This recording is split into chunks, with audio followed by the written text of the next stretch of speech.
22-year-old Lauren Cunningham is suing her former live-in boyfriend, 22-year-old Craig Rice, for his share of rent and utilities after he broke their lease. Miss Cunningham, Mr. Rice was your boyfriend. You fell in like, you signed a lease together, you moved into an apartment together, you had a fight, he moved out of the apartment. You want him to pay half of the rent and utilities for the remainder of the lease. Yes. When did you move into the apartment? December 15th. Of 2009? Yes. And when did you move out, Mr. Rice? I moved out in May, just about probably May 16th, I believe. Did you pay May's rent? Yes. So it's June, July, August, September, October, and November. 6 months rent that you want. Till the end of the lease on December. Mm-hmm. Now, did you have a fight with him? Yes. Was it the first fight that you had had with him? No. So it was a good idea that you separated? Yes.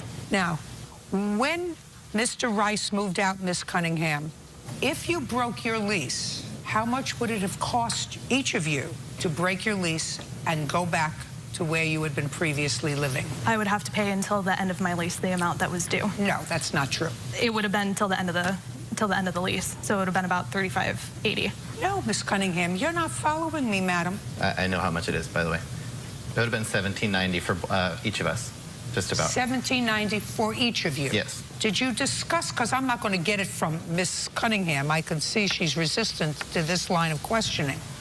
How did you come up with that figure of $17.90, Mr. Rice, from each of you? I talked to the leasing office because I tried to break the lease. I can talk to the leasing office, too. Yeah. Did you tell that to Miss Cunningham? Yes. And I told her on multiple occasions there. Did you tell her that it would cost $1,800 for each of you to break the lease? Yes. No, he never said that. He just told me to break the lease. He told you to break the lease? On multiple occasions. Did you? Just a second. Did you go to the leasing office? Yes. Did you discuss with them breaking the lease? I discussed with them breaking the lease, but they never told me how much it would be. Well, when you discussed with them breaking... Hey, Miss Cunningham, let's not play with each other. When you discussed with them breaking the lease, they must have given you a figure of how much it would cost you to break the lease. I'm not talking about if you continue to live there and pay the rent. They must have told you, because you don't look like a stupid girl. When you said, I want to break the lease, they say, well, you can break the lease, but this is what it's going to cost you. That's what they would say, because that makes sense. And how much would it have cost you at the time Mr. Rice moved out to break the lease? I'm assuming the $3,600. So why didn't you do that? We signed a year lease. There's actually a clause in my lease saying that the amount of unpaid rent for the balance would be what would need to be paid till the end of the lease. Miss Rice, are you not following me? You say he moved out in April and didn't pay May's rent. Yes. Let us assume I believe you.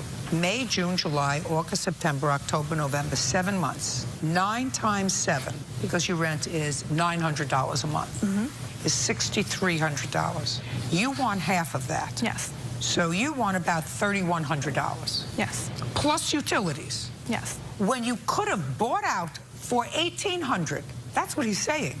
He's saying that the landlord was willing to accept $3,600 to buy out of the lease. That's what it would cost you. You wouldn't have any utilities. Who was this? My mother. You could have moved in with your mother. Could have moved, I don't care where you moved, but it certainly was not a good idea that the two of you lived together. I know you could have bought out then for $1,800 for you and $1,800 for him. Now you want him to pay $3,100 plus the utilities because you decided to stay in the apartment. Yes. That's not happening. Would have been a dangerous situation for you to stay there. Would have been a dangerous situation for him to stay there. The right thing to do is for each of you to separate, and if you made a mistake, cut your losses. And in this case, cutting your losses would be for you to break your lease, give the landlord his money right up front, $1,800 a piece, $3,600. The landlord pockets $3,600. He turns around, he rents your apartment a month later, so he's got an extra $3,600, but you walk away and your hands are clean. Instead, you decide to stay in the apartment by yourself, I assume by yourself, and want him to pay for it, plus the utilities when he wasn't there, none of which you would have had if you moved out when he moved out. He's not going to do that. But he's going to pay you what it would have cost him to break the lease, which was $1,790. That's what he's responsible for. Got it? Perfect. Anybody else want to say anything? No. Good.